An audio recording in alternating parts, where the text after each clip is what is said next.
야담상회를 찾아주신 마님들과 선비님들 감사드리옵니다. 야담상회, 오늘의 몰아보기 한상 차림 지금부터 내어놓겠습니다. 첫 번째 이야기 시작합니다. 해가 서산능선을 붉게 물들이며 쓰러져갈 무렵 한적한 조선의 어느 시골 마을에도 저녁 짓는 연기가 모락모락 피어올랐습니다. 고삿길을 뛰노는 아이들의 해맑은 웃음소리와 동네의 떠돌이 개들이 간간히 멍멍 짖는 소리가 나른한 평화를 말해주는 듯 했지요. 마을 어귀 너른 터에 자리 잡은 한 부잣집의 기와 대문 안쪽 마당에서는 고된 하루 일과를 마친 사내 하나가 땀을 훔치고 있었습니다. 그의 이름은 두복으로 나이는 어느덧 통기를 훌쩍 넘긴 30을 바라보고 있는 노총각이었답니다. 두복은 본디 몰락한 양반 가문의 자손이었습니다. 증조부 시절까지만 해도 꽤나 실력 행세를 할 수 있는 집안이었으나 부친대에 이르러서는 가세가 급격히 기울었지요. 설상가상으로 두복이 채 10살이 되기 전에 부모님마저 연이어 세상을 뜨니 혈혈단신 남겨진 어린 두복이 먹고 살기 위해 남은 길이라고는 남의 집 머슴살이뿐이었답니다. 서책 꽤나 읽었던 어깨 너머의 기억은 희미해졌고 그의 투박한 손에는 굳은 살만이 세월처럼 박혀갔지요. 그리하여 두복은 강부자댁의 머슴으로 10수년째 묵묵히 일하고 있었습니다. 비록 신세는 처량했으나 두복의 심성은 하늘이 내린 듯 곱고 따뜻했습니다. 자신의 끼니를 덜어 배고픈 아이에게 건네기 일쑤였고 끙끙거리며 무거운 짐을 나르는 노파를 보면 제 일처럼 달려가 거들었지요. 겨울이면 집신이 다 떨어진 동네 아이에게 자신의 얼마 안 되는 집신을 내어주기도 했습니다. 그의 이런 마음 씀씀이를 두고 마을 사람들은 수군거렸습니다. 어이구 쯔쯔, 저리도 사람이 맹하니 물러 터져서야? 제 앞가림이나 하겠나? 착한 것도 좋지만 두복이 저치는 너무 미련해. 그러니 저 나이가 되도록 변변한 미천 마련도 못해서 장가도 못 갔지. 사람들은 아무렇지도 않게 두복의 가장 큰 그늘을 가지고 험담을 일삼았어요. 30줄에 들어선 사내가 홀몸인 것은 그 시절 흔치 않은 일이었으니까요. 번듯한 집안도 모아둔 재산도 없는 머슴살이 신세의 두복에게 선뜻 딸을 주려는 이는 없었습니다. 중매쟁이 노파조차 그에게는 눈길 한번 주지 않았고 아주 가끔 두복의 번듯한 외모에 끌린 참모가 그에게 슬그머니 마음을 가지곤 하였으나 이내 제 부모나 주변 사람들의 반대에 부딪혀 돌아서고 말았습니다. 고생길이 훤히 보이는데 굳이 왜 그 구렁텅이로 들어가느냐는 것이 그들의 한결같은 이유였지요. 사정이 이리 되었으니 두복은 서름이 북받쳤습니다. 고된 노동 끝에 홀로 잠자리에 누워 휘영청 밝은 달을 바라볼 때면 사랑하는 이를 만나 자신을 닮은 자식 하나 낳아 오순도순 사는 소박한 행복을 꿈꾸지 않은 날이 없었습니다. 그러나 이내 고개를 저으며 자신의 처지를 받아들여야만 했지요. 가진 거 하나 없이 이리 비루하게 사는데 내 처지에 누구 신세를 조지려고 배필을 찾는다는 말인가. 쪼들리며 힘겹게 사는 것은 나 하나로 족하지. 그렇다고 두복이 늘 자신의 신세를 한탄하며 허투루 사는 사내는 아니었습니다. 그는 누구보다 성실했지요. 새벽닭이 울기 전에 일어나 마당을 쓸고 소여물을 끓이고 계절에 따라 논밭으로 나가 허리가 휘도록 일했습니다. 특히 나무하는 일에는 누구보다 부지런했었기에 다른 머슴들에게 일을 시킬 때면 늘 땔감이 부족하다 투덜거리던 강부자조차도 두복에게는 별다른 잔소리를 하지 않았어요. 두복이는 남들보다 더 먼 산까지 올라가 지게 가득 마른 장작을 해오는 것을 게을리하지 않았습니다. 자신의 몸이 고된 것은 생각지 않고 오직 맡은 바 소임을 다하려는 우직함이 바로 그의 천성이었습니다. 변변찮은 단칸 초가집이 그의 세상 전부였지만 그는 그 안에서 흐트러지지 않으려 애썼습니다. 비록 누더기 같은 옷일지언정 틈틈이 기워 입었고 잠자리는 늘 정갈하게 정리했지요. 몰락했을지언정 선비 집안의 피가 흐름을 잇지 않으려는 마지막 자존심 같은 것이었습니다. 그는 고된 삶 속에서도 타인을 돕는 온정을 잃지 않았고 묵묵히 자신의 길을 걸었어요. 다만 가슴 한편에는 외로움과 함께 어쩌면 영영 혼자일지도 모른다는 막연한 불안감이 희미한 그림자처럼 드리워져 있었습니다. 그렇게 두복은 별다를 것 없는 고된 하루를 보내고 어둠이 내려앉은 자신의 작은 방으로 고단한 몸을 누이며 다가올 내일을 맞이할 준비를 하였습니다. 그러던 어느 날 아침, 그날따라 두복은 몸이 천근만근이었습니다. 며칠간 이어진 가을거지 뒤끝이라 그런지 아니면 스산한 바람 탓인지 평소처럼 동구박무원 산까지 나무하러 갈 기운이 도무지 나지 않았습니다. 오늘은 어쩐지 몸의 상태가 영 좋지 않으니 먼 산까지 나가지 말고 마을 뒤편의 나지막한 야산에서 쉬엄쉬엄 나무를 해야겠구나. 그는 잠시 망설이다가 지게를 둘러매고 마을 뒤편의 야산으로 발걸음을 옮겼지요. 사람들의 발길이 뜸한 그곳에는 양지 바른 공터가 하나 있었는데 따사로운 가을 햇살이 솔가지 사이로 부서져 내리고 있었어요. 두복은 오랜만에 느껴보는 한적함에 숨을 크게 쉬며 늘 하던 대로 지게를 커다란 소나무 아래 세워두고 익숙하게 도끼질을 시작했습니다. 쩡, 쩡, 마른 나뭇가지 부러지는 소리가 고요한 산중에 경쾌하게 울려 퍼졌습니다. 그렇게 한나절 가까이를 땀을 흘리며 나무하는 것에 심취하다 보니 어느덧 점심때가 되어 있었지요. 두복은 이마에 땀을 소매로 훔치고는 지게 옆에 털썩 주저앉았어요. 강부자댁 참모가 싸준 김치 몇 조각과 된장, 그리고 거친 보리밥이 전부인 소박한 도시락을 꺼냈지요. 늘 먹는 찬이었지만 시장기가 돌아 허겁지겁 숟가락을 들려던 찰나였지요. 어이쿠 깜짝이야! 두복이 깜짝 놀라며 뒤로 나뒹굴었습니다. 어느새 그의 바로 옆에 백발이 성성한 노인 한 분이 다가와 앉아 있었기 때문이었어요. 볕에 그을린 얼굴에는 깊은 주름이 가득했지만 눈빛만은 형용했고 허름 하나 깨끗한 무명옷 차림새에서는 어딘지 모를 기품이 느껴졌습니다. 손에는 윤기가 반질반질한 대나무 지팡이를 짚고 있었지요. 아니, 어르신, 어느 틈에 이리 곁에 다가와 계셨답니까? 두복은 옷의 먼지를 툴툴 털며 일어섰습니다. 헌데 노인은 그런 두복에게는 관심이 없었고 오직 그 앞에 내려앉아 있는 음식만을 뚫어져라 바라보고 있었지요. 배가 몹시 고파 보이는 노인을 두고 혼자 음식을 먹는 것이 예의가 아니라고 생각한 두복은 잠시 머뭇거리다가 꾸벅 인사를 하고는 자신의 도시락을 조심스럽게 내밀었습니다. 저, 어르신, 몹시도 시장해 보이시는 참인데 마침 제가 식사 중이었으니 변변찮지만 욕이라도 좀 하시지요. 그러자 노인은 희미하게 미소를 지으며 손사래를 쳤습니다. 괜찮네. 젊은이 먹는 양식인데 내가 어찌 빼앗아 먹겠는가? 나는 괴념하지 마시고 자자 어서 마저 들게나.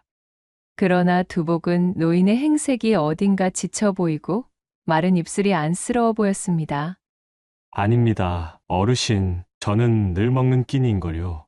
함께 나누면 더 좋지 않겠습니까? 부디 사양 마시고 드십시오. 두복의 거듭된 권유에 노인은 더는 사양하지 않고 고개를 끄덕였습니다. 이거 참 고마우이 젊은이. 두복은 풀숲에서 아주 커다랗고 두툼한 나뭇잎을 몇 장 겹쳐 따온 뒤 밥을 반쯤 덜어 김치와 된장을 조금씩 얹었습니다. 그리고 그것을 노인에게 공손히 건넸지요. 노인은 말없이 밥을 받아 들고는 마치 며칠 굶은 사람처럼 허겁지겁 하지만 복스럽게 먹기 시작했습니다. 단숨에 깨끗하게 밥을 비운 노인은 만족스러운 표정으로 숨을 고르더니 두복을 찬찬히 뜯어보았습니다. 젊은이 참으로 심성이 곱구먼. 이리 팍팍한 작금에 자기 먹을 것을 선뜻 내어주는 이가 흔치 않은데 말이네.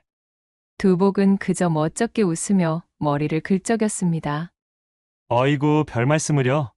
나누면 기쁨도 배가 된다 하지 않았습니까요? 헌데 어르신께서는 어디로 가시는 길이십니까?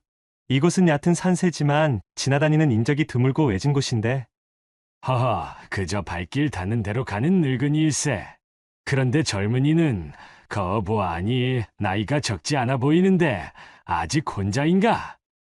느닷없이 들어오는 노인의 물음에 두복은 얼굴이 살짝 붉어졌습니다. 하지만 숨길 일도 아니었기에 그는 솔직하게 대답했습니다. 예, 어르신. 변변찮은 머슴살이라 어느덧 서른이 코앞인데 아직 배필을 만나지 못했습니다. 부모님은 다 건강히 계시고 아버님은 제가 어릴 적에 돌아가셨고 어머님도 그 뒤를 따르셨습니다. 지금은 안타깝게도 저 혼자 남은 몸이지요. 두복의 목소리에는 애써 감추려 해도 숨길 수 없는 쓸쓸함이 묻어났습니다. 노인은 잠시 침묵하며 지팡이 끝으로 마른 땅을 톡톡 두드리더니 문득 깊은 눈으로 두복을 바라보며 말했습니다. 젊은이의 따뜻한 밥 한 끼가 늙은이의 허기를 달래주었으니 어찌 모른 척할 수가 있겠는가. 내어준 음식의 답례로 나도 작은 보답을 해야 도리겠지. 노인은 자리에서 일어나더니 두복이 지게를 세워둔 곳으로 천천히 걸어갔습니다. 그곳은 따스한 햇볕이 온전히 내리쬐는 주변보다 약간 솟아오른 듯한 자리였어요. 여보게, 자네가 지게를 세워둔 바로 이 자리 말일세. 노인은 대나무 지팡이로 지게가 놓였던 땅바닥을 꾹 눌렀습니다. 이곳이 바로 이 일대에 좋은 기운이 한데 모이는 명당일세. 허나 외진 산세 때문에 아무도 이 좋은 명당을 알아보지 못하였지. 네, 특별히 귀띔해주지만 이곳은 특히 후손과 혼사에 좋은 기운이 서려 있는 곳이라 할 수가 있다네. 허니 자네 돌아가신 부모님의 묘소를 이곳으로 옮겨 모시게나. 평장으로 하여 봉분 없이 조용히 모시면 될 것이야. 두복은 어리둥절하여 노인을 바라보았습니다. 대관절 이것이 무슨 말씀인가 싶었지요. 그렇게만 한다면 아무날인가 자네에게 좋은 배필이 나타날 기회가 찾아올 것이네. 내 말을 그저 허투루 듣지 말고 믿져야 본전이니 유념하여 한번 실행해 보시게나. 노인은 다시 한번 지팡이로 땅을 정확히 가리키며 3번 꾹꾹 눌러 표시를 남겼습니다. 그 모습은 마치 실력 좋은 직원이 오랜 경험에서 우러나온 확신에 찬 모해양새와도 같았지요. 자, 그럼 나는 이만 가보겠네. 어려움 속에서도 공생의 길을 택한 자네 같은 사람이라면 하늘에서도 꼭 그에 걸맞는 대접을 하는 것이 도리이다. 나는 그리 생각한다네. 젊은이의 앞날에 복이 깃들기를 바라겠네. 말을 마친 노인은 미련 없이 몸을 돌려 산길 아래로 천천히 사라져갔습니다. 저만치 사라져가는 노인의 속도는 도저히 인간의 것이라고는 생각할 수 없을 정도로 부드럽고도 쏜살 같았지요. 두복은 홀로 남아 노인이 지팡이로 찍어둔 자리를 멍하니 바라보았습니다. 따스한 햇살 아래 노인의 말이 귓가에 맴돌며 심장이 알 수 없는 기대감으로 두근거리기 시작했습니다. 노인이 호련히 사라진 뒤 두복은 한동안 멍하니 서 있었습니다. 귀 밑머리를 간지리는 스산한 바람에도 노인의 말은 뚜렷하게 귓가에 남아 울렸지요.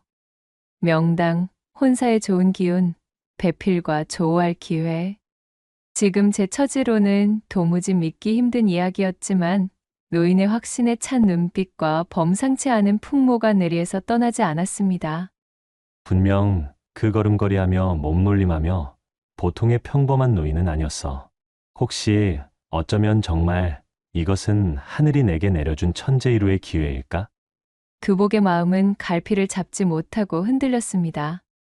하지만 믿져야 본전이라는 생각이 들었지요. 평생 머슴살이로 늙어 죽을지도 모르는 자신의 처지에 혹시나 하는 신락 같은 희망을 한번 붙잡는다 하여 더 나빠질 것도 없겠다 싶었습니다. 그리하여 그는 결심을 굳힌 뒤 남은 나무를 서둘러 지게에 얹은 후 강부자 댁으로 돌아갔지요. 그날 밤 일을 마치고 자신의 집으로 돌아온 두복은 설레는 기분에 잠을 이루지 못했어요. 이튿날 두복은 강부자에게 해야 할 일을 모두 해두었으니 밖에서 개인적인 볼일을 보겠노라며 허락을 구한 뒤 새벽같이 길을 나섰습니다. 한참을 걸어 10여리나 떨어진 이제는 찾는 이 하나 없는 부모님의 쓸쓸한 묘소에 도착했지요. 봉분에는 잡초가 무성히 자라 있었습니다. 그간 바쁘다는 핑계로 부모님을 제때 찾아뵙지도 못하였구나. 참으로 불효막심하지 않을 수가 없도다. 두복은 눈시울을 붉히며 조심스럽게 묘를 파헤쳐 남은 유해를 정성껏 수습했습니다. 준비해온 보자기에 곱게 싼 유해를 품에 안고 그는 다시 부지런히 발걸음을 옮겨 마을 뒷산으로 돌아왔습니다. 두복은 노인이 알려준 양지발은 그 자리를 찾아내었어요. 여전히 따스한 기운이 느껴지는 듯한 자리에 서니 어쩐지 기분이 한결 좋아지는 것만 같았지요. 분명 어르신께서 이곳에 묘를 쓰라 하셨지? 두복은 숨을 죽이며 조심스럽게 땅을 파기 시작했습니다. 깊지 않게 노인의 말대로 봉분 없이 평평하게 땅을 고르고 부모님의 유해를 고이 안장했습니다. 흙을 덮고 다진 뒤에는 주변의 마른 낙엽과 장가지를 긁어 모아 묘자리 위를 꼼꼼하게 덮었어요. 누가 보아도 그곳에 묘가 있다는 것을 눈치채지 못하게 하려는 세심한 손길이었답니다. 그렇게 한참이나 몰두하여 모든 일을 마치고 나니 등줄기에 흥건히 땀이 배어 있었습니다. 그는 부모님의 넋을 위로하며 두 손을 모아 간절히 빌었지요. 부디 그 어르신의 말처럼 좋은 인연을 만날 수 있기를. 이곳에 새로이 잠드신 우리 부모님도 더욱 좋은 곳에서 편히 쉴 수 있기를 두 손 모아 간절히 바라옵니다. 그 후로 며칠이 흘렀습니다. 노인이 말한 아무 날이 언제일지는 알 수 없었지만 두복의 마음은 은근한 기대감으로 부풀어 있었지요. 혹시 오늘일까 아니면 내일일까. 그는 매일 아침 눈을 뜨면 설레는 마음으로 하루를 시작했습니다. 그렇게 미력하게나마 기댈 곳이 생기니 고된 머슴살이도 꽤 버틸만 하였어요. 두복의 얼굴에는 전과 다른 희미한 미소가 감돌았습니다. 참으로 이거야 원 좋은 날이 언제 찾아올지 알 수가 없으니 흡사 하루가 1년처럼 길게만 느껴지면서도 또한 설레임에 콧노래가 절로 나오는구나.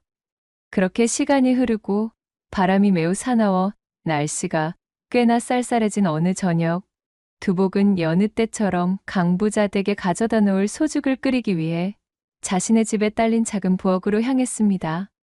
소죽을 끓이면 냄새가 고약하다고 하여 강부자는 꼭 두복의 집에서 소죽을 끓여오게 시킨 것이었습니다. 부뚜막에 불을 지피고 솥에 물을 붓는데 어두컴컴한 아궁이 옆 구석에서 불쏘시개로 모아둔 지푸라기들이 무언가에 걸리적거리며 꿈틀거리는 것이 느껴졌어요. 쥐인가 싶어 자세히 들여다보니 세상에나 이게 웬일인가요? 놀랍게도 그것은 사람, 정확히는 행색이 매우 초라한 웬 거지 여인이었습니다. 두복이 들어오기 전까지 그녀는 아궁이 뒤쪽으로 웅크리고 앉아 온기를 쬐고 있었던 것 같았지요. 여인의 행색은 말이 아니었습니다. 머리카락은 마구 헝클어져 얼굴을 반쯤 가렸고 드러난 얼굴에는 온통 수검댕이가 묻어 있었지요. 입고 있는 옷은 남루하기 짝이 없어 여기저기 해지고 그을린 자국이 역력했습니다. 낯선 사내의 등장에 놀란 듯 여인은 잔뜩 경계하는 눈빛으로 두복을 올려다볼 뿐 아무 말도 하지 않았습니다. 두복은 잠시 당황했지만 이내 측은한 마음이 들었습니다. 날씨가 제법 쌀쌀해졌으니 추위를 피해 잠시 몸을 녹이러 들어온 것이라 여겼지요. 괜히 자신이 소란을 피웠다가는 행여나 여인이 놀라 허둥대며 큰 사고라도 칠 것 같았기에 두복은 애써 태연한 척하며 소주 끓이는 일에 집중했습니다. 아무 말 않을 테니 안심하고 불이나 쬐고 있으십시오. 바람이 제법 날카롭게 변하여 불을 곁에 두지 않으면 금세 곧 불에 걸릴 것입니다. 얼마 후 저녁 식사 시간이 되어 두복은 자신의 밥상을 들고 다시 부엌으로 왔습니다. 혼자 먹기 미안했던 그는 밥과 반찬을 조금 덜어 거지 여인에게 내밀었지요. 자자, 그리 긴장하실 것 없소이다. 어차피 이곳은 나 혼자 기거하는 곳이니 누가 뭐라고 할 사람도 없으니 말입니다. 일단은 여기 시장할 텐데 이것이라도 드시지요. 규복의 말에 여인은 잠시 망설이는 듯 하더니 이내 잔뜩 굶주려 있었음을 증명이라도 하듯 허겁지겁 밥을 먹어 치웠습니다. 삽시간에 텅 빈 그릇을 내려놓는 여인을 보며 두복은 조심스럽게 입을 열었지요. 안타깝게도 우리 집은 나 혼자 겨우 몸이나 누이는 단칸 초가입니다. 잠자리를 내어주고 싶어도 마땅치가 않으니 참으로 민망하군요. 남녀가 유별하니 이곳은 당신이 오래 머물기에도 불편할 것입니다. 오늘은 날이 이미 어두워졌으니 밤은 여기서 지내더라도 내일 날이 밝거든 다른 안전한 곳으로 가시는 것이 좋겠소. 여인은 그저 고개만 살짝 끄덕일 뿐 여전히 아무 말도 하지 않았습니다. 규복 역시 그녀에게 더 이상 말을 붙이지 않고 자신의 방으로 돌아왔어요. 다음 날 아침 두복이 부엌에 나가보니 놀랍게도 거지 여인은 간밤에 있던 그 자리에 그대로 웅크리고 있었습니다. 밤새 꼬박 그곳에 있었던 모양인지 어제의 모습 그대로였습니다. 규복은 한숨을 쉬었지만 날이 밝았다 하여 차마 매정하게 내쫓지는 못했습니다. 그는 다시 아침밥을 나누어 주며 어젯밤과 같은 말을 반복했지요. 모양새가 어쩐지 쫓아내는 것 같아 적잖이 민망하지만 날이 밝았으니 이제 그만 다른 곳으로 가보시오. 나도 남의 집 머슴이나 사는 형편이라 이제 곧 일하는 집으로 나서야 하기에 빈집에 일이 당신만 놔둘 수는 없지 않겠소. 게다가 우리 집은 낮에 주변 이웃들이 심심찮게 멋대로 드나들기에 혹여나 여인께서 혼자 있는 것이 눈에 띄기라도 하면 꽤 곤란해지실 수도 있습니다. 여인은 이번에도 말없이 고개를 끄덕였습니다. 그날 강부자 댁으로 일하러 온 두복은 하루 종일 마음이 편치 않았습니다. 혹시 그 여인 갈 곳이 없어 계속 우리 집 부엌에 머무는 것은 아닐까? 무슨 사정이 있는지는 모르겠지만 만약 그렇다고 한다면 마음을 졸이고 있을 테니 더 이상 다른 곳으로 가라 채근하지는 말아야 하겠구나. 고된 하루 일을 마치고 제 집으로 향하는 두복의 발걸음이 무거웠습니다. 아니나 다를까 여인은 여전히 부엌의 아궁이 뒤편 그 자리에 그대로 있었지요. 아이고, 아궁이의 불이 이미 꺼졌거늘 추운데 아직도 여기서 이러고 계셨습니까? 규복이 주변을 둘러보니 부엌을 어지럽히거나 음식을 찾느라 뒤적거린 흔적이 전혀 없었지요. 배가 고팠을 텐데도 먹을 것을 뒤진 기척이 없군요. 행색이 조금 안 돼 보일 뿐 정직하신 분 같습니다. 그나저나 우리 집 부엌에 기거하며 염치를 차리시느라 하루 종일 아무것도 먹지 못했겠군요. 자, 밥이나 함께 먹읍시다. 두복은 체념한 듯 부랴부랴 저녁밥을 지어 여인에게 나누어 주었습니다. 여인은 두복을 경계하던 지난밤과는 달리 잠시 고개를 들어 두복의 얼굴을 물끄러미 바라보다가 꾸벅 목례를 하며 그와 함께 식사를 했지요. 그렇게 부엌에서 대충 걸터 앉아 밥을 먹고 있으려는데 밖에서 누군가 살인문을 들어오며 인기척을 내는 것이 느껴졌어요. 이복의 두복이 이거 우리 마누라네 처가에서 받아온 잔치 음식인데 한번 드러나 보라고 가져왔다네. 평상시에도 늘 왕래하던 이웃집 맹서방이 음식이 든 광주리를 들고 부엌 안쪽으로 들어오다 말고 두복과 거지 여인이 마주 앉아 밥을 먹고 있는 모습을 우연히 보게 되었지요. 아니, 두복이 자네. 맹서방은 눈을 휘둥그레 뜨며 그 광경을 내려다보았고 두복이 무슨 말을 하기도 전에 몸을 돌려 슬금슬금 자리를 피했습니다. 이거 실례했구만. 두복이 그럼 다음에 다시 이야기하세나. 입이 가볍기로 유명했던 맹서방이 다녀간 다음 날 두복네 고을에 이상한 소문이 돌기 시작했습니다. 글쎄, 강부자네 머슴사는 그 노총각 두복이가 말이야? 장가를 들었다지 뭐야? 뭐? 아니, 그 팔푼이 같이 남이나 돕고 자빠진 지 앞가림도 못하는 바보가? 무슨 재주로 장가를 가? 그게 말이야, 간밤에 맹서방이 제 두 눈으로 똑똑히 보았다지 않겠어? 웬거지 꼴을 한 여인을 하나 데려와서는 살림을 차렸다나 봐. 제 깐에는 도저히 답이 나오지 않을성 싶으니 어디 다리 밑에서 동냥거지라도 하나 데려온 모양이지 뭐겠어? 성품하지만 미련하기 짝이 없는 노총각으로 소문났던 두복이 드디어 제 깜냥에 딱 맞는 배필을 만났다는 소식은 삽시간에 고을 전체로 퍼져나갔습니다. 두복은 영문도 모른 채 졸지의 새 신랑이 되어버린 것이지요. 참말로 난감하네 이거. 나야 뭐 노총각으로 소문이 자자한 망한 인생이라지만 누군지도 모르는 여인의 혼삿길까지 내가 막아버릴 수야 있나. 아니 되겠다. 이대로 계속 우리 집 부엌간에 저 여인을 두다가는 더 걷잡을 수 없는 소문이 퍼져서는 돌이킬 수 없게 될 것이 뻔하겠어. 마음은 내키지 않지만 내일은 무슨 수를 써서라도 우리 집에서 내보내야겠구만. 나 같은 놈과 살림을 차렸다는 꼬리표가 붙으면 저 여인의 인생에 하등 좋을 것이 없으니 말이야.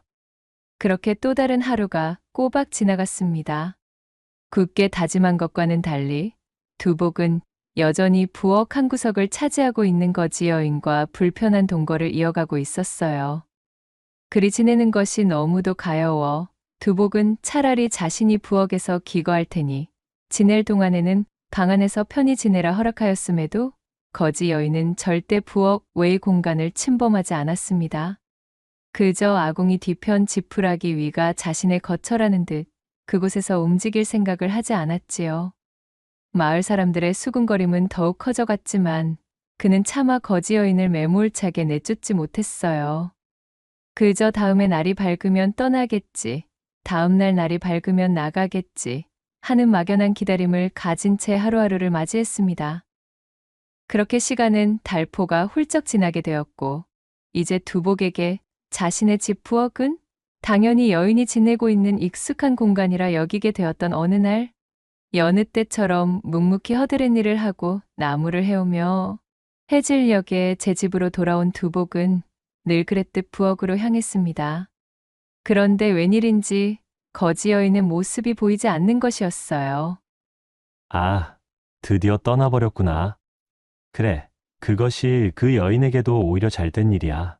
우리 집 부엌에서 계속 지내봐야 그 여인에게도 하등 좋을 일이 없지. 나 같은 사내와 혼인했다는 소문이나 뒤집어 쓰는 신세가 되니 말이야. 그렇다고는 하여도 그간 함께 지낸 정이 있는데 인사라도 하고 가면 좋았을 것을. 두복은 안도감과 함께 어딘지 모를 모종의 허전함을 느끼며 자신의 방으로 들어섰습니다. 그런데 이게 무슨 일인가요? 방문을 열고 들어선 순간 두복은 자신의 눈을 의심할 수밖에 없었습니다. 방 안에는 웬 낯선 여인이 단정히 앉아 두복을 기다리고 있었으니까요. 아니 당신은 뉘십니까? 뉘시기에 우리 집 방에 이리 앉아 계신단 말이신지요? 두복의 귓가에 여인의 청아한 목소리가 울려 퍼졌습니다. 어머, 도련님, 저를 알아보지 못하시겠사옵니까? 제가 당신 같은 여인을 어찌 알겠습니까? 그럼 오늘 아침에 일하러 나가실 때 보았던 아궁이 뒤 꾀죄죄한 거지 한악이라면 아시겠사옵니까? 은은한 달빛을 닮은 저고리에 쪽빛 치마를 곱게 차려입은 그림처럼 어여쁜 여인의 말에 두복은 뒤로 나자빠질 뻔하였습니다. 그럼 설마 다 당신이? 예, 맞사옵니다. 제가 바로 어제까지 그 떼국물이 흐르던 부엌 붙박이 거지이옵니다. 두복은 제 눈을 비비고 다시 여인을 바라보았습니다. 헝클어졌던 머리는 가지런히 빗어넘겨 탐스러운 댕기로 묶어놓았고 숯검댕이가 묻었던 얼굴은 배곡같이 맑고 투명했지요. 아무리 보아도 어제까지의 그 거지 여인과 동일 인물이라고는 느껴지지 않는 미색이었습니다. 그녀는 놀란 듯 뻣뻣하게 굳어버린 두복을 향해 수줍은 미소를 지어 보였어요. 여인에 대한 경험이 전무하던 두복은 그 아름다운 미소에 너무 놀란 나머지 그만 뒷걸음질 쳐 방을 뛰쳐나오고 말았습니다. 아무래도 자신이 헛것을 보았거나 아니면 꿈을 꾸고 있다고 생각했지요.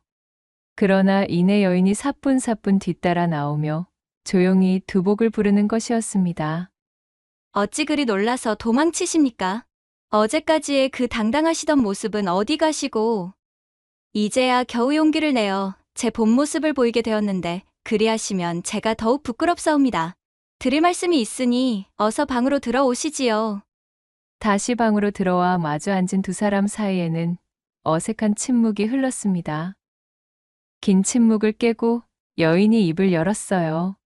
그녀는 조심스럽게 자신의 이야기를 털어놓았습니다. 자신은 송가 양선이라는 이름으로 원래 한양 대감댁의 외동딸이었으나 부친이 영모에 휘말리는 바람에 집안이 풍비박산나고 말았다고 했습니다. 아버님과 오라버니는 차명을 당하고 어머님은 관노로 끌려갔으며 자신은 충직한 노비의 도움으로 간신히 몸을 피해 수년간 이곳저곳을 떠돌며 거지행색으로 연명해왔다는 것입니다. 어느덧 자신의 기구한 팔자를 늘어놓던 양선의 목소리가 축축하게 젖어 있었어요.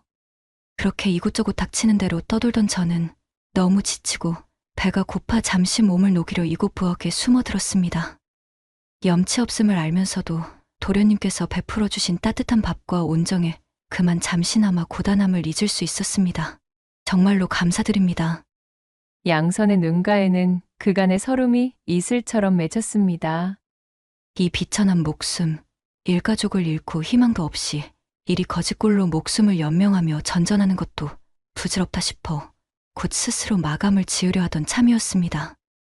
헌데 어쩌다 보니 불을 쬐기 위해 당도한 이곳에서 유일하게 제게 따뜻한 손길을 베푼 도련님의 온정을 며칠 동안 받고 나니 어쩐지 다시 일어설 기분이 생기지 무엇이겠어요. 참으로 신기하게도 마음먹고 있던 나쁜 생각이 사라지게 되었습니다.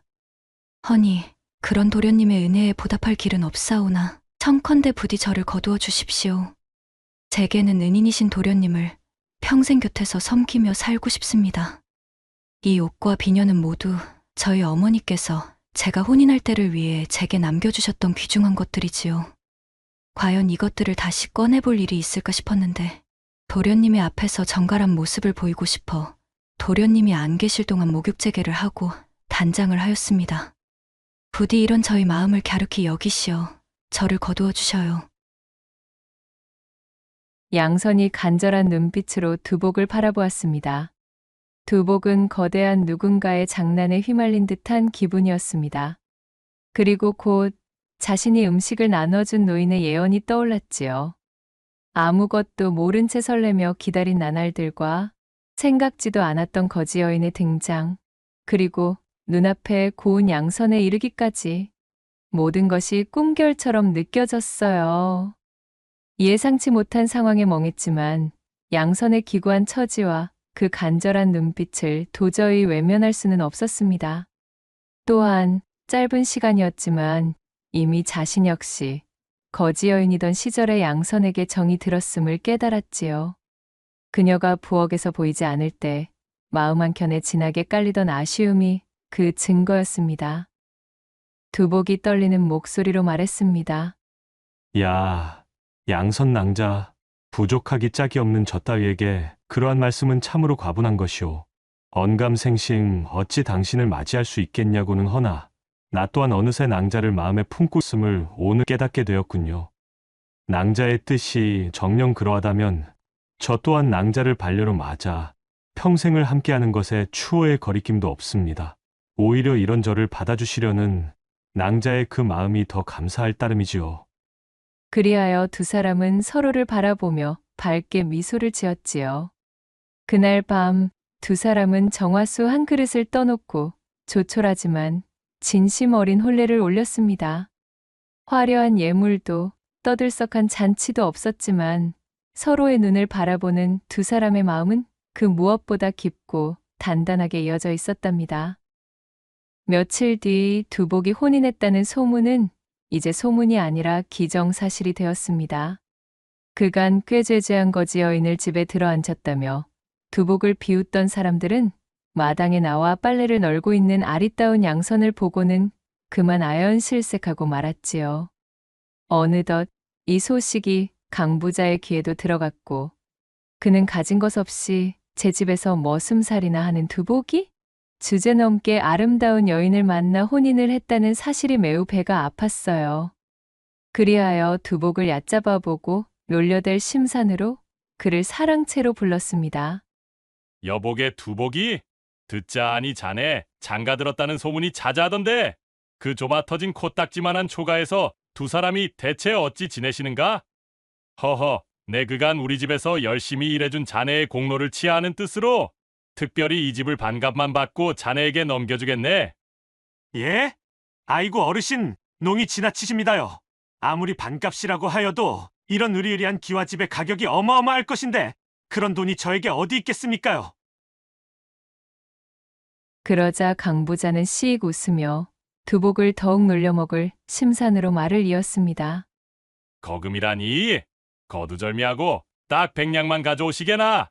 그럼 이 집은 자네의 것일세. 설마 혼인하여 한 집안의 가장이 된 사내가 그래 돈 100냥조차 없어서 허덕이는 것은 아니겠지? 그것이 어디 사내라고 할 수야 있겠는가? 만약 그것이 나였다면 나는 창피하여 고개조차 들고 다니지 못할 게야. 그렇고 말고. 강 부자는 두복의 수중에 100냥이라는 돈이 있을 리 만무하다 여겼기에 그를 무시하며 실컷 비웃고 있었습니다. 두복이 머쓱한 표정으로 돌아와 이 이야기를 양선에게 전하자 그녀는 곰꿈 생각에 잠기더니 이내 침착하게 말했습니다. 아니, 뭐라고요? 어찌 사람의 면전에다 그런 짓을. 강부자 입장에서는 100냥쯤은 돈도 아니지만 서방님에게 100냥은 반값의 집을 살 기회가 생겼음에도 가질 수 없는 어마어마한 돈이랍시고 서방님을 욕보이는 중이로군요. 제까지 것이 감히 제 지아비를 농락하다니요. 서방님, 아주 잘 되었습니다. 강부자가 서방님을 얕잡아보고 무시하는 바로 지금이 기회입니다. 그까짓 100냥 제가 마련해드리겠어요. 어머님이 제게 남겨준 이 비녀를 팔면 좋게 그 정도는 받을 수 있을 거예요. 허니 서방님께서는 내일 당장 마을 사람들을 증인으로 세우시고 집과 함께 그 옆에 전답서름 맞이기까지 100냥에 넘겨달라고 하셔요. 강부자는 물론 서방님에게 100냥이라는 거금이 없다고 믿고 있기에 사람들 앞에서 서방님을 잔뜩 골릴 심산으로 제안을 대뜸 수락할 겁니다. 그럼 반드시 집과 전답에 대한 계약서부터 먼저 쓰자고 하셔요. 살살 구슬려서 반드시 강부자가 속아 넘어가게 만들어야 합니다. 그리고 양선은 그 길로 얼굴을 꽁꽁 싸맨 뒤 이웃장터까지 나가 자신의 비녀를 팔아 돈을 마련해 왔습니다. 혹여나 자신의 얼굴을 알아본 누군가가 두복이네에 100냥이 생겼다며 강부자에게 소문내 계획이 수포로 돌아가는 것을 미연에 방지하려는 양선의 선견지명이었지요.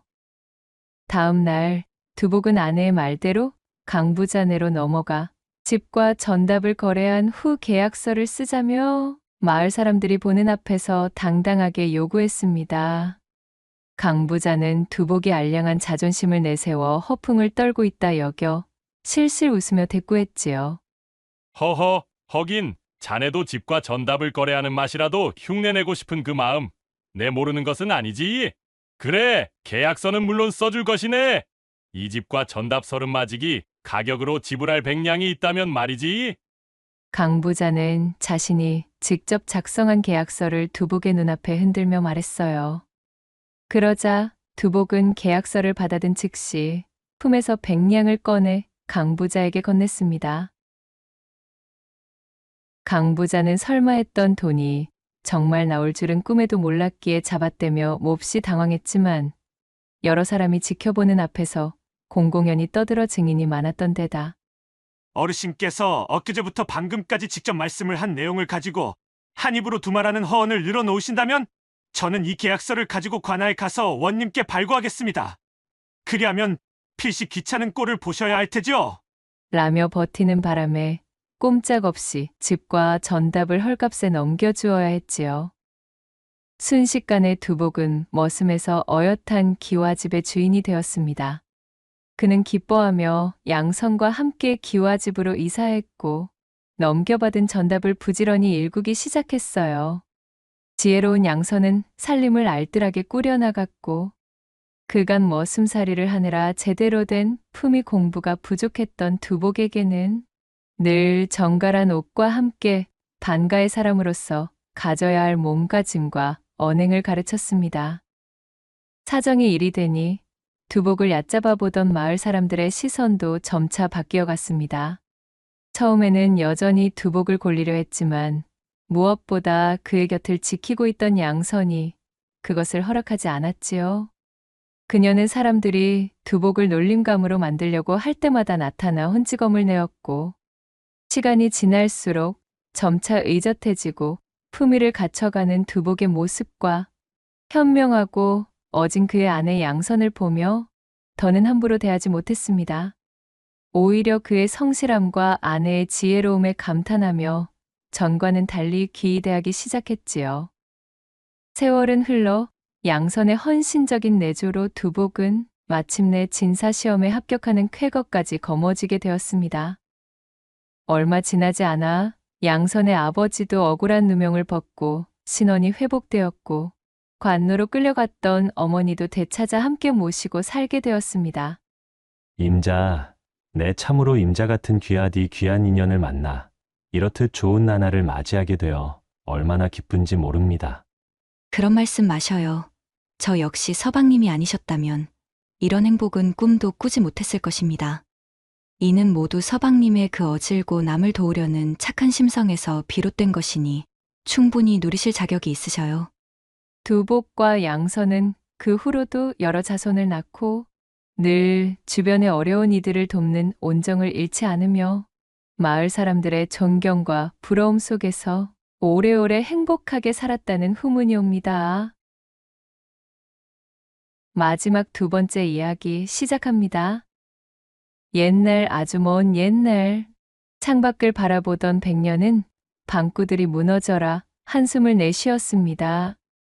더없이 화사한 달빛이 창너머로 들어와 백년의 몸을 간지럽히고 있었지요. 밖에서는 분주히 제짝들을 찾느라 요란한 풀벌레 소리가 한창인 고즈넉한 여름의 밤이었습니다.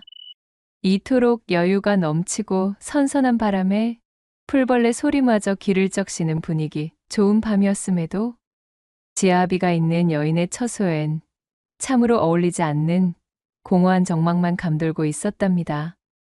이리도 좋은 날 좋은 때임에도 남편이라는 작자는 첩을 둘씩이나 얻어차고 아내인 나의 처소엔 아예 발길조차 향해주지를 않는구나. 나를 이리 산송장 마냥 안방에만 처박아 두고 나 몰라라 할 것이었으면 대체 어찌하여 나를 정인으로 삼고 또한 혼인까지 한 것일꼬. 참으로 오늘따라 더더욱 혼자임이 외롭기만 한 밤이로구나. 푸념의 주인공이었던 백년은 자신의 깊은 한숨소리를 뒤로한 채 남편을 처음 만나게 되었던 그날의 상념에 젖어 눈시울을 붉혔습니다. 혼인 전 처녀적의 백년은 총명하고 박식한 데다 어깨 너머로 배운 장문과 서예에도 능통하여 명망 높은 반가에서 태어났다면 능히 재상의 정부인 자리까지 올랐을 여인이란 평을 들으며 자란 재색의 여인이었습니다. 비록 살림은 어려웠고 제대로 된 교육을 받는 것은 꿈도 꿀 수 없는 형편의 그녀였지만 꿈 많고 호기심 많던 처자로 구김살 없이 지내고 있었지요.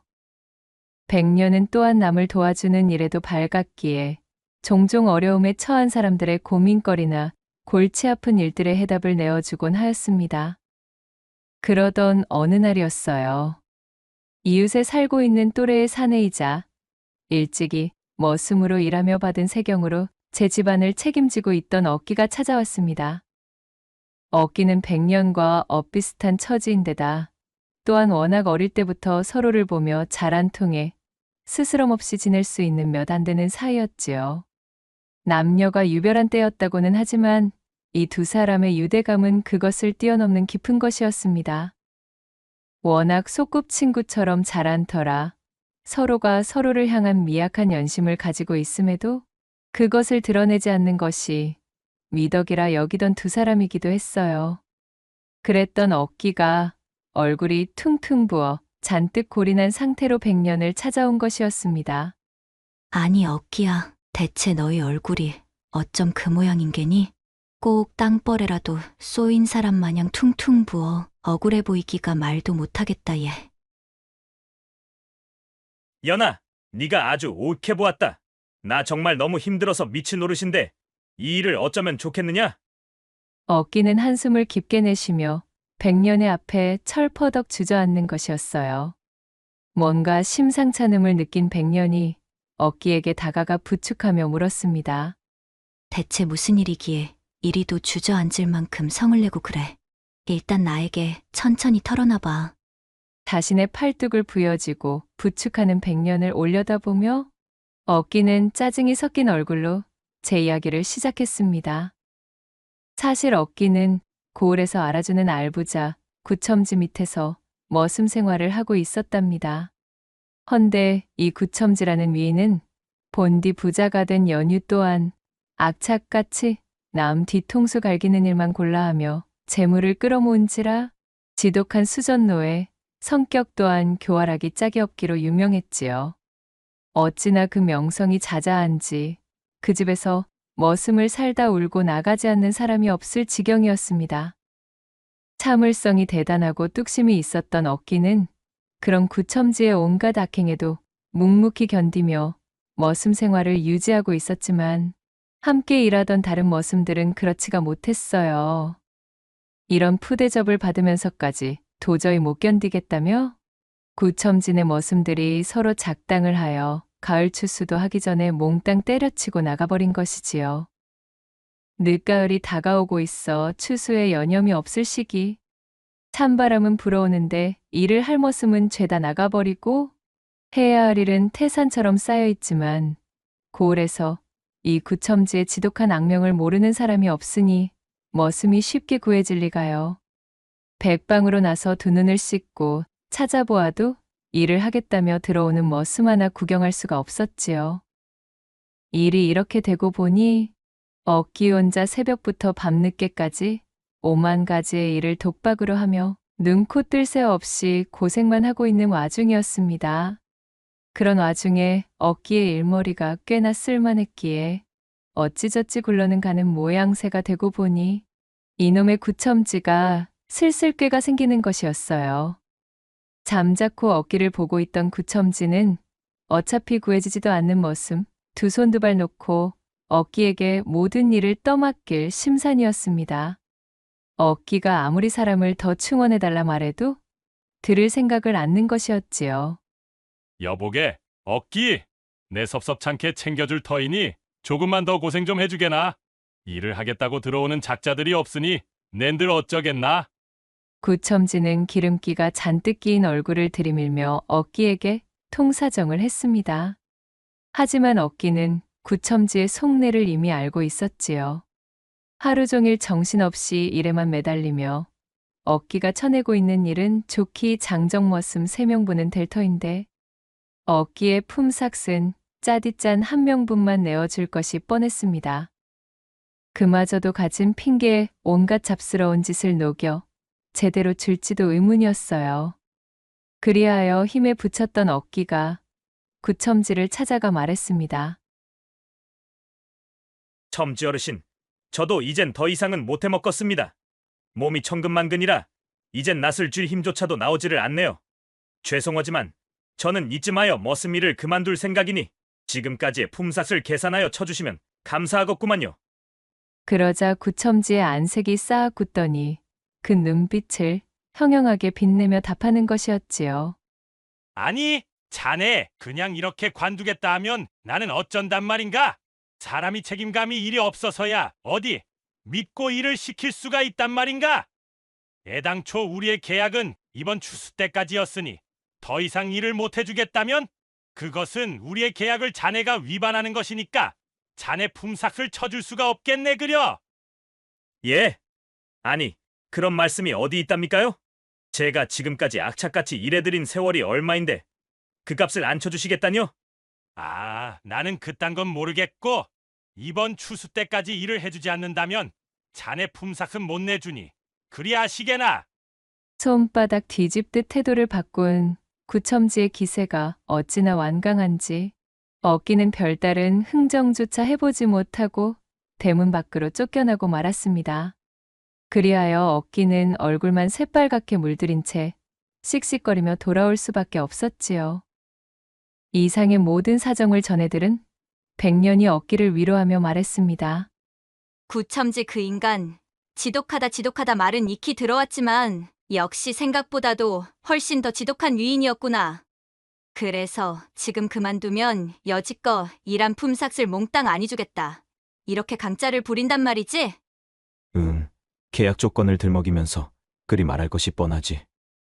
연아, 이제 이 일을 어쩌면 좋단 말이냐. 계약대로 추수 때까지 구첨지 밑에서 일을 계속했다가는 나는 아마 온몸이 골병이 들어 제대로 걷지도 못할 게다. 이런 중노동을 겨우 한 명분, 아니 한 명분도 제대로 쳐주지 않을 것이 뻔한 구첨지식 품삯을 받고 계속해야 하다니 참말로 눈앞이 깜깜하다 이거야. 그렇다는 말이지.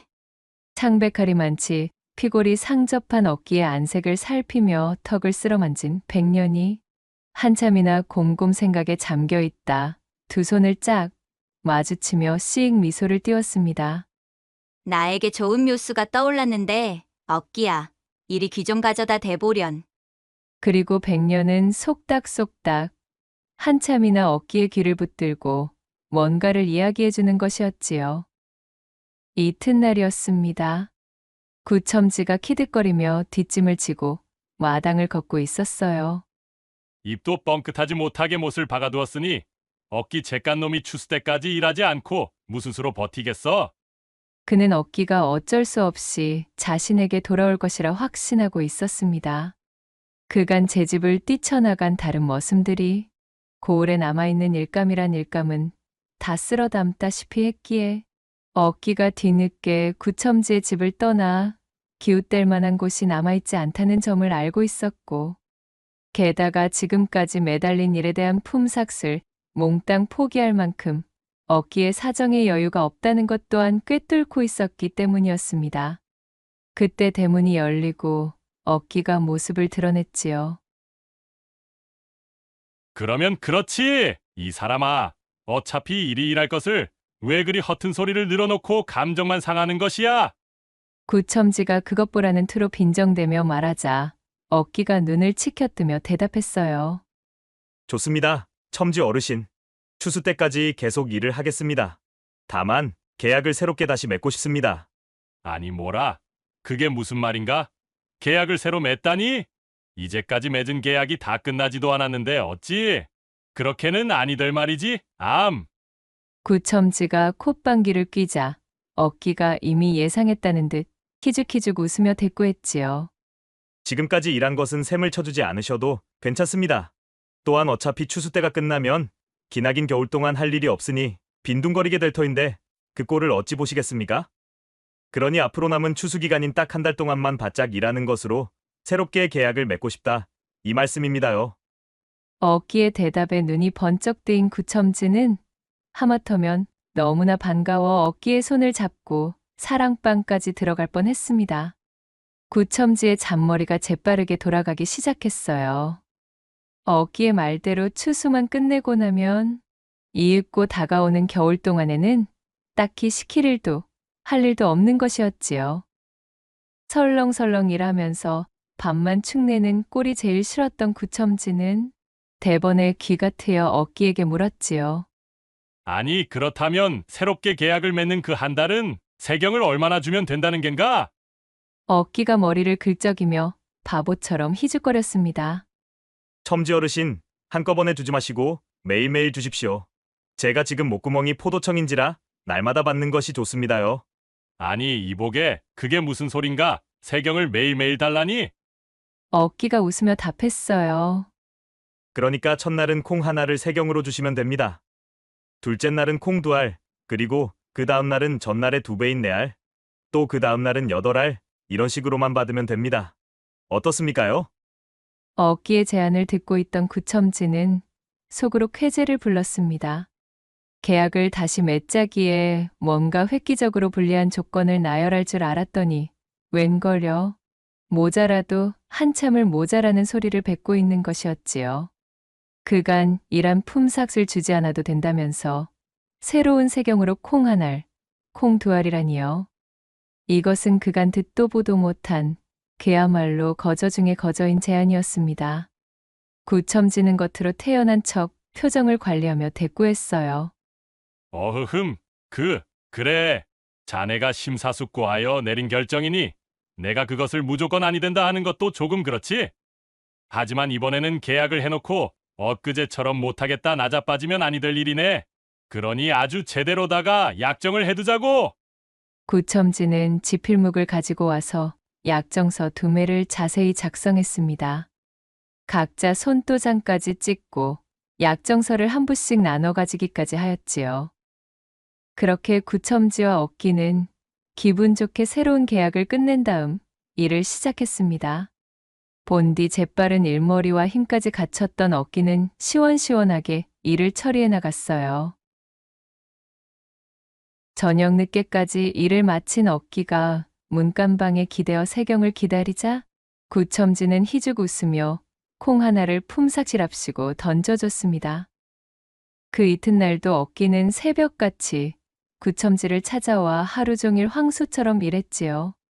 그날 저녁 구첨지가 콩 2알을 세경으로 내어주자 억기는 감사하다며 꾸벅 절까지 하고는 2손으로 받았습니다. 억기가 집으로 돌아가자 구첨지는 박장대소를 하며 소리쳤지요. 흐하학, 나 원참 저런 모질이 같은 놈. 저런 모자란 놈이 이딴 것도 품삯이랍시고 2손으로 받고 싱글벙글이구만. 일을 관두겠다고 할 땐 무슨 대단한 계획이라도 있느냐 싶었거늘. 콩 몇 알로 만족하겠다니. 아무튼 저런 무식한 것들 덕에 내 곳간이 그득해진다 이 말씀이지. 구첨지는 희희낙락했지만 억기 앞에서 표정을 관리하느라 애를 썼답니다. 그렇게 하루하루가 지나고 어느새 억기가 일한 지 11일째 되는 날의 밤이었습니다. 억기는 구첨지 앞에서 헛기침을 하며 외쳤지요. 첨지 어르신, 어제 제가 받은 세경이 콩 512알이었으니까 오늘은 1024알을 주면 되시겠습니다요. 보자, 계산을 해보면 한 옵이 조금 넘는데 말씀이지요. 그냥 편하게 한 옵이라고 치고 한 옵만 받겠습니다. 또한 내일은 2옵을 주시면 되는 것이고요. 억기의 말에 구첨지가 고개를 갸웃하며 콩 한 옵을 세경으로 내어주었습니다. 그리고 시간은 점점 더 지나 18일째가 되는 날이었습니다. 그날의 세경은 콩 한 말하고도 2대에 8옵이 되어 있었지요. 억기가 자루 가득 콩을 받아 돌아가자 그제야 구첨지는 뭔가 낌새가 이상하게 돌아감을 직감적으로 느꼈답니다. 그는 호롱불 밑에서 장부를 펼쳐놓고 따박따박 계산을 해보고는 그만 화들짝 놀라 자빠지고 말았습니다. 세상에나 이럴 수가 있나? 저놈이 말한 계산대로라면 28일째 세경은 콩이 256가마, 그 다음 날인 29일째는 512가마, 마지막 30일째는 자그마치 콩이 1024가마자는가? 맙소사, 내가 얻기 이 망할 놈에게 깜빡 속았구나. 그 다음 날도 일을 하기 위해 아침부터 찾아온 억기의 멱살을 부여잡으며 구첨지가 고래고래 소리를 지르고는 약정서를 찢어 발겼습니다. 이놈이 어디서 내게 이런 사기를 치고 앉은 게야? 구첨지가 펄펄 뛰며 열을 냈으나 그 꼴을 보고선 억기는 무표정하게 눈만 껌뻑거리고 있었지요. 첨지 어르신이 약정서를 찢던 말던 제게 주신 약정서는 제게 있으니 상관없습니다요. 계약한 대로 저는 한 달을 채울 때까진 일을 해야 하니 비켜주시지요. 그리 말한 억기는 구첨지를 스쳐 지나가 제가 해야 될 일을 시작하는 것이었습니다. 이튿날 아침도 마찬가지로 새벽같이 구첨지네를 찾아간 억기는 억척스럽게 일하고 약속한 한 달 만에 추수를 다해 곳간에 곡식을 가득 채워놓았습니다. 세경을 못 주시겠다 이 말씀이시지요? 당연한 소리를. 그런 사기 계약이 통할성 싶으냐? 그 많은 콩 가마니를 세경으로 내놓으라는 게 이게 말이나 되는 일인가? 뭐, 그러하시다면 알겠습니다요. 구첨지의 생자에 억기는 고개를 끄덕이고는 곧장 동원으로 가선 사또에게 발고를 해버렸지요. 구첨지가 사또의 호출을 받고 동원에 다다르자 억기와 백년이 고개를 쳐들고 동원에 서서 그를 기다리고 있었습니다. 사또는 구첨지가 친히 써준 약정서를 들고 그것을 들여다보고 있었지요. 그의 필체로 또박또박 적혀있는 약정서가 눈앞에 있는데 제 아무리 구첨지가 우겨본들 무슨 소용이 있었을까요? 구첨지는 사또 앞에서 바락바락 우기다 곤장까지 실컷 얻어맞게 되었고, 그렇게 억기에게 무지막지한 콩가마를 지불하는 대신 놓은 열마지기를 떼어주는 것으로 이 황당무계한 계약을 종료하기로 합의를 보고 말았지요. 동원을 나오는 길, 억기는 백년의 손을 붙잡고는 말했습니다. 네가 이리도 번뜩이는 재치로 귀띔해준 덕분에 저 악랄한 구첨지에게 시원하게 복수를 함과 동시에 논 열마지기까지 얻게 되었구나. 이것은 몽땅 너희 덕이야. 이윽고 억기는 그간 줄곧 품어온 자신의 연심을 고백함과 동시에 그렇게 백년을 자신의 색시로 맞이하게 된 것이었습니다. 혼인 이후 두 사람은 서로 힘을 합쳐 살림을 불려나가기 시작하였고, 억기의 부지런함과 백년의 총명함이 합쳐져 어느덧 남부럽지 않게 떵떵거리며 살 수 있게 되었습니다. 허나 그리도 성실하고 제 아내인 백년만을 바라보던 순진한 사내 억기는 전대에 두둑히 돈이 들어오기 시작하면서부터 사람이 완전히 달라지고 말았지요. 혼인한 직후에는 안방, 문지방이 닳도록 드나들며 새색시 백년의 고쟁이를 못 내려 안달이었던 억기는 점점 윤택해지는 살림살이에 성실함마저 사라지더니 이윽고는 슬며시 한눈을 팔기 시작했습니다. 그러더니 결국 첩질에 눈을 뜨고 외관 살림을 하나둘 차리며 바깥 재미를 보기 시작한 이후로는 백년의 안방을 찾는 발걸음을 뚝 끊어버린 데다가 또한 그녀의 바깥 출입마저도 금하게 하였으니 그녀의 삶은 그야말로 살아있는 생지옥이나 다를 바가 없었습니다. 그래도 한때는 나만을 사랑하며 내게 웃어주던 지압이었거늘 이제는 오히려 남보다도 못한 존재가 되었으니 하늘도 무심하시지. 백년은 한탄 섞인 한숨을 깊게 뱉고는 오지 않는 잠을 애써 청하며 잠자리에 들었습니다. 다음 날 아침이 밝자 백년은 밤새도록 장고를 거듭한 끝에 내린 결심에 종지부를 찍듯 보따리를 쌌습니다. 사랑방의 시아버지께 건너가 뜻을 밝히고 작별 인사를 올렸지요. 그간 시집와서 흠 하나 잡을 구석 없이 며느리의 역할을 톡톡히 해주었던 백년이었고, 제 아들이 첩질에 빠져 더 이상 며느리를 찾지 않는 것 또한 사실이었기에 시아버지는 마지못해 백년에게 꽤 묵직한 전대를 꺼내 건네주었습니다. 백년은 눈물을 보이며 다시 한번 시아버지에게 큰 절을 올리고는 그대로 시집을 나와 그리 멀지 않은 친정으로 돌아갔습니다. 친정으로 돌아가 앞으로의 미래를 궁리하던 백년은 자신의 시아버지와 남편이었던 억기가 아무것도 없는 빈털터리에서 구첨지에게 받은 논 열마지기를 밑천으로 자신의 소원을 양분 삼아 번듯하게 자리 잡은 것을 떠올려 자신 역시도 장사의 길로 나아가야겠다 마음을 먹게 되었어요. 기왕지사 일이 된 것 보란 듯이 위세를 떨쳐 그간 억기가 부자가 되도록 내조만 하던 부속물이었던 제 신세를 탈피하고 싶었지요. 남편이 첩질에 빠져 있는 동안 자신은 집안에만 갇혀 지내던 지난날의 슬픔을 이겨내고 이 기회를 벗삼아 제 가치를 높이자는 마음이었습니다. 나는 이제 결심했어. 첩에게 한눈을 파는 지아비를 침소에 앉아 하염없이 그리워만 하는 여인보다는 오히려 남정네들이 내게 직접 두 손 두 발 다 들고 찾아오는 여인이 되어주겠어. 그렇게 친정살이를 지내는 2달여간 백년은 바깥 출입도 금한 채로 장사를 위한 공부에 지독히 매진하였고, 대의를 이루기 위해 나서도 되겠다는 확신이 들었을 때 부디 다시 한번 생각해보라는 친정어미의 간곡한 만류를 뿌리치고 기세 좋게 집을 나섰습니다. 흥, 여인의 몸으로 어디 장사에 성공하지 말라는 법이 있겠는가. 시집을 나올 때 시아버지가 건네준 돈과 친정어미가 내어준 돈, 거기다 시집 갈 때 받아 고이 모셔두었던 폐물까지 몽땅 팔아 꽤나 두둑한 장사 미천을 마련할 수 있었던 백년은 그 길로 성큼성큼 한양으로 발길을 옮겼습니다. 그리하여 백년이 빠삭하게 끝낸 시장 조사를 바탕으로 선택한 곳은 종로의 포목거리. 그곳에 터를 잡고 조그만 포목점을 열게 되었지요. 앞으로 힘을 내서 기필코 이곳을 번영시키리라. 그녀는 주먹을 불끈 쥐고 굳게 다짐하며 열의를 불태웠습니다. 그러나 혼자 된 여인의 몸으로 생전 처음 나서보는 장사라는 것이 어디 의욕만 넘친다 하여 술술 풀릴 수가 있을까요?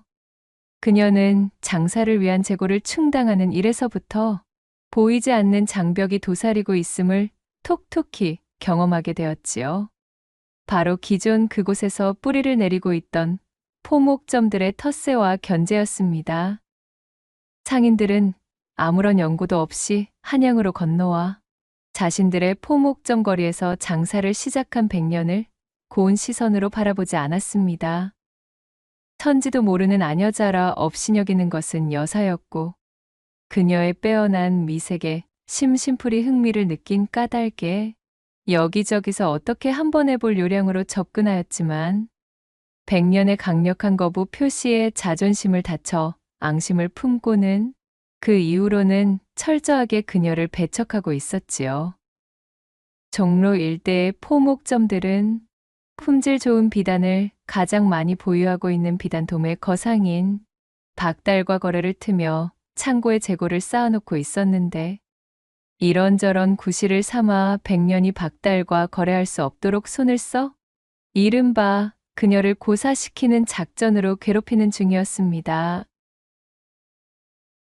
그들은 박달이 거래처 관리를 위하여 한양에 방문하면 한 번에 600필, 700필이나 되는 비단 뭉치를 대량으로 잔뜩 주문하고는 그날 밤으로 박달을 모시고 명월관으로 넘어가 질펀한 주지웅님의 풍덩 빠뜨리며 거한 접대를 하는 것이었지요.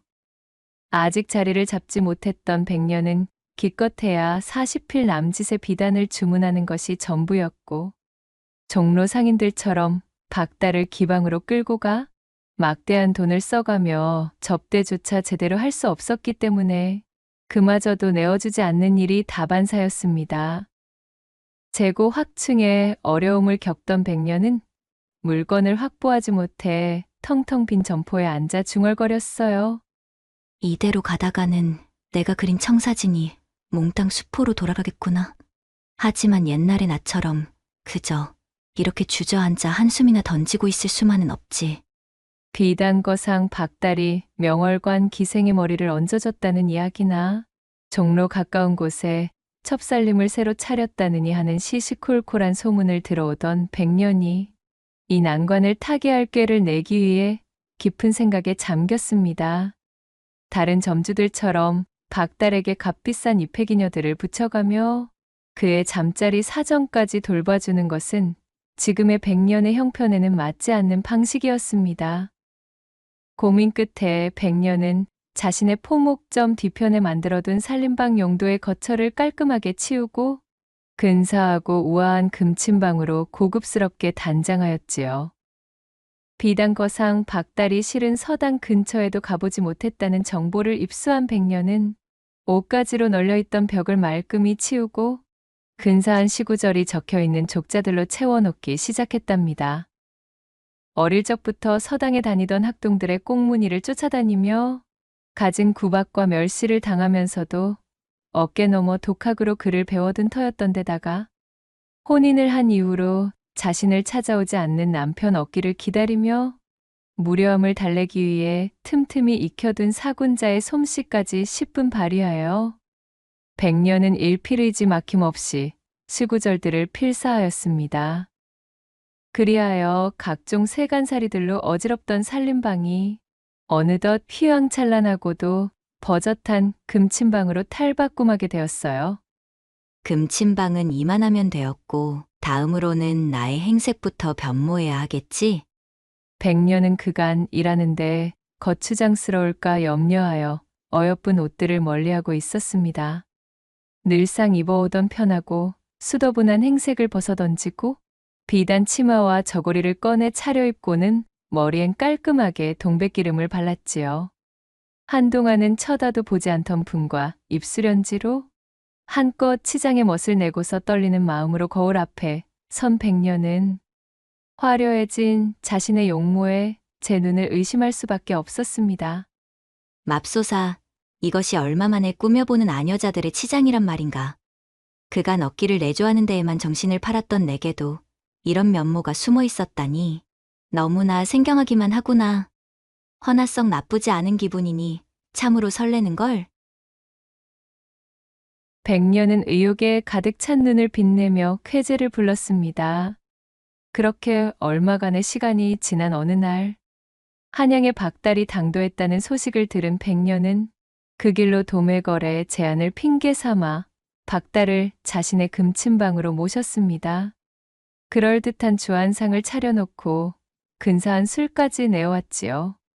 비단거상 박달은 헛기침을 하며 마지못해 백년이 건넨 술잔을 받아들다 벽에 걸린 족자들을 발견하고는 눈이 휘둥그레졌습니다. 참으로 일필이지로 손색 없는 명필의 서력이요. 이보시오, 저기 걸린 족자들의 글씨는 누가 쓴 거요? 자신의 의도대로 박달이 걸려들었음을 직감한 백년이 희미하게 미소를 지으며 답했습니다. 아, 나으리, 저것들 말씀이십니까? 그것은 저희 부족한 솜씨로 그저 취미 삼아 몇 자 적어낸 것들이랍니다. 지금 나으리께서 보고 계시는 글귀는 당나라 현종의 시절 때 이백과 어깨를 견주었던 장계의 시구절을 소첩이 초서로 써낸 것이지요. 백년이 은은하게 드러내는 학식은 장사를 위한 셈법이나 간단한 글자 정도만 겨우 깨우친 박달을 바싹 움츠러들게 했습니다. 백년이 매혹적인 미색과 학식으로 기방에서는 한 번도 맛볼 수 없었던 우아한 고흥미를 잔뜩 풍겨대니 박달은 마른 침을 삼키며 점점 그녀에게 빠져들었지요. 참으로 기가 막힌 필사요. 내 장사치의 세월이 짧지는 않기에 여기저기 기웃거릴 일이 많아 잘 알고 있소만 그 어디에서도 이같이 힘찬 필체는 보지 못하였소이다. 어머나, 과찬이십니다, 나리. 부족한 저희 솜씨를 놀리시는 게지요. 백년이 박달의 술잔을 채워주며 눈웃음을 흘리자 박달은 애꿎은 헛기침만 연신 뱉어내다 돌연 손뼉을 딱 치고는 말했습니다. 그것보다 내 지금 고민거리가 하나 있는데 한번 드러나 봐주시겠소? 어머, 나으리, 저 같은 것이 들어 명쾌한 해답이 나올까 싶습니다만 나으리께서 하시는 말씀이니 최선을 다해 귀를 기울여 보겠사옵니다. 백년이 겸양을 보이며 살쭉 웃자 박달은 술 한 잔을 입에 털어놓고는 말을 이어나갔어요. 실은 내게 동업을 제안하는 친구가 하나 있는데 이자를 믿어도 될지 어떨지가 고민이요. 나와는 10년지기의 사이라 매몰차게 내치기도 조금 모양새가 좋지는 않단 말이지. 허나 오랫동안 장사를 해온 내 눈에도 이자의 속내는 쉬 짐작이 아니되니 이것 참. 박달의 말에 백년의 눈빛에 일순 반짝임이 스쳐 지나가는 것이었어요. 10년지기 말씀이시군요. 그러하시다면 혹시 그분과 재물 관련하여 겪은 이야기가 있다면 제게 들려주시지요. 참고하는 데에 좋은 정보가 될 것 같사옵니다. 백년의 말에 박달은 마침 생각나는 것이 있다는 듯 무릎을 치며 말했습니다. 그러고 보니 얼마 전 그 친구와 길가를 걷다가 그 친구가 바닥에 떨어진 주머니 하나를 주었지 뭐요. 열어보니 꽤나 거금의 엽전꾸러미가 나오는 것이었지. 어머나? 허면 그때 친후분께서는 주머니를 발견하고는 뭐라 말씀하셨는지요? 어디 보자. 아, 그렇지. 이렇게 말했던 것도 같소마는. 얼씨구나. 이게 웬 떡이냐. 역시 사람 눈은 밝고 볼 일이야. 오늘 꿈자리가 기똥차더니만 나는 횡재했구나. 라고 말이오. 박달의 대답을 들은 백년의 눈썹이 잠시 꿈틀거렸습니다. 그렇군요. 흐름을 방해하여 송구스럽습니다. 이어서 이야기를 계속하시지요. 그리하여 친구는 패물이 든 주머니를 제 허리춤에 차고는 신이 나서 팔짝팔짝 뛰었지. 그런데 잠시 뒤에 덩치가 산만한 사내가 둘씩이나 다가오더니만 여기서 주머니를 하나 줍지 않았냐며 으름장을 놓지 무엇이 했는가. 윽박 지르듯이 묻는 표정들이 예사 왈패들은 아닌 것 같아서 거짓말이 통하지 않을 것 같았기에 사실대로 말했다오. 그리하여 어찌 되셨나요? 눈을 부라리며 달려드는 기세가 아주 살벌했다오.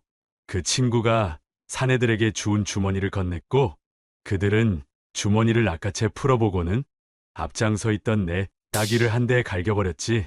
그리고는 대뜸 이 도둑놈들을 관가에 고발하겠다고 성을 내지 뭐요? 그때 그 친구가 내 앞을 막아서며 나를 보호해 주었소이다. 그 덕에 사내들은 결국 몸을 돌려 그냥 물러갔던 기억이 있소. 나으리의 앞을 막아서던 친구분께서는 그때 사내들에게 무엇라 말하셨는지요? 정확하게 이리 말하였소. 당신들 지금 우리를 도둑놈 취급하는 거요? 우리는 그저 바닥에 떨어진 이 주머니를 주운 사람들일 뿐이란 말이오. 라고 말이지. 박달의 말을 듣고 있던 백년이 이제야 알겠다는 듯 화사하게 웃었습니다. 그리고는 안주를 집어 박달의 입에 천천히 넣어주며 말했지요. 나으리, 부디 그 친구분과는 동업을 하지 않으시는 것이 좋겠사옵니다. 백년의 말에 박달이 고개를 갸웃거렸습니다. 아니, 내 이야기만을 듣고 그것이 판가름된다는 말씀이시오? 대체 그 연유가 무엇이오? 이야기만 듣고 어찌 그리 확신이 섰단 말인가? 백년은 별것도 아니라는 투로 답했습니다. 주머니를 주었을 때 친구분께서는 나는 행자하였다. 라는 표현을 쓰셨지요. 그리곤 그 주머니를 자신의 허리춤에 차고는 옆에 있던 나으리와 나눌 생각도 없이 그것을 독차지하였습니다. 좋은 일이 생겼을 때는 온전히 자신의 차지로 돌리는 심보를 엿볼 수가 있는 대목이지요. 아마도 함께 상단을 꾸리는 순간에도 그런 경우가 비일비재할 것으로 추측할 수 있사옵니다. 허나 그 이후 주머니의 주인인 사내들에게 그것을 돌려건네던 때 나리께서 그들에게 따귀를 맞으셨다 하셨잖습니까? 그때 앞을 막아서던 친구분께서는 우리는 도둑놈이 아니다 라는 표현을 쓰셨습니다. 표면적으로는 나으리를 돕는 척 나선 것으로 볼 수도 있으나 실은 우리라는 표현을 사용하며 막상 곤경에 닥쳤을 때는 자신의 일에 나리까지 함께 끌어들인 것에 불과한 것이옵니다. 그런 자와 함께 동업을 하게 되면 과연 믿고 나으리의 뒤를 맡기실 수 있겠는지요? 가볍게 웃으며 조곤조곤 이야기하는 백년의 대답에 박달은 그야말로 휘둥그레 떠진 자신의 눈을 감추지 못했습니다. 이윽고 그는 한바탕 너털웃음을 크게 터뜨리고는 술잔을 비워내며 소리쳤습니다. 내 그간 종로바닥의 저 네로라는 포목상인들이 어찌 그리도 가진 험담을 해대면서 그대와의 거래를 트지 못하게 뜯어말렸나. 항시 그 연유가 궁금했거늘. 과연 오늘에서야 이유를 알 것 같구만. 이리도 학식과 재치가 출중한 사람과 경쟁을 벌여야 하니 쟤들도 오금이 저려 싹을 밟으려는 것이 이해가 되는구만. 어머, 과찬이십니다, 나으리. 백년은 교태가 잔뜩 섞인 미소를 흘리며 손사래를 쳤고 그런 그녀의 미소를 물끄러미 바라보던 박달은 이날을 기점으로 이 백년이라는 여인에게 그야말로 홀딱 반해버리고 말았답니다. 그날 이후로 박달은 하루가 멀다 하고 백년의 점포에 방문했습니다. 한양에 들르면 가장 먼저 들르던 명월관도 발길을 끊고 중요한 업무도 보는 둥 마는 둥 백년의 점포부터 찾기에 바빴지요. 박달이 그간 제품에 아는 기녀들은 셀 수도 없었지만 이 작은 포목점의 점주 백년에게서 은은히 풍기는 매력이라 함은 그 궤가 완벽하게 달랐습니다. 그녀에게는 무엇보다도 흉내낼 수 없는 자연스러운 기품과 함께 남정네의 마음을 들었다 놨다 하는 줄다리기의 묘미가 있었어요. 이는 그간 백년이 줄곧 첩과의 살림에 빠져 자신을 등한시했던 남편에게 느꼈던 고독의 순간들이 많았기에 어찌하면 상대방의 애간장을 끓게 만들 수 있는지를 통달한 덕분이었습니다. 그것을 역이용하여 박달과의 관계에서 적재적소에 사용했지요.